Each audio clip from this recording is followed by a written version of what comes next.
All right, here we go. Big game breakdown. Sportsbook betting insight today. Follow us on Twitter. I'm at Real Sportsbook. He's at Teddy_covers. The pick will be coming up at the end of the show.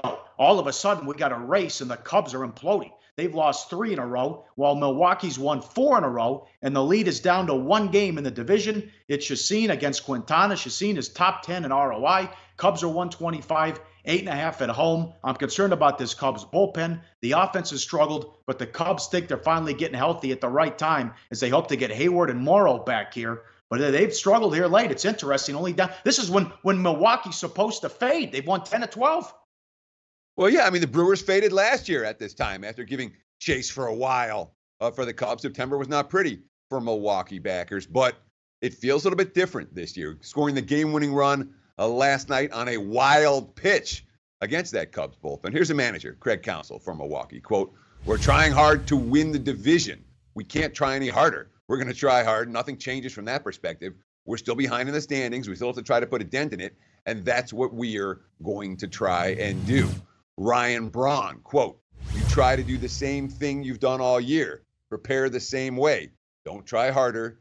Don't do anything different." You talked about Julius Chacin, and he's been pretty darn good, although he has lost his last couple of starts, including a bad outing against the Cubs last time out. He gave up 5 runs, only 3 of them earned, although his career numbers against the Cubs are pretty good.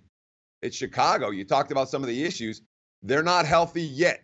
Brandon Morrow, who they need as a closer in the closer role, he's expected back soon. Jason Hayward expected back soon, but they're not on the field for this game tonight. And that matters with Chicago, at least as short a road chalk with Quintana on the hill. Yeah, and the Cubs are in that stretch where they have all these games. They have to play a makeup game Thursday at Washington. They have to face Scherzer. They have a tough schedule coming up as well. They got to play the Diamondbacks on the road. They better be careful here. They're looking at the wild card. Milwaukee is the first wild card in a 2.5-game lead over the Cardinals. They're 4.5 up on the Dodgers. Quintana starts for the Cubbies. Hasn't lost since August 14th when he gave up 5 runs and 3 home runs in 5 innings against Milwaukee. He's been great against Milwaukee in his career until that outing. Hasn't surrendered more than 2 earned runs in a start since then. 5-2 with a 1.78 and 9 career starts against the Brewers. Like the show? Help us keep the lights on. Please make sure to comment, share, and subscribe to all the Sportsbook Review videos. Thanks so much. Best of luck. Enjoy the game.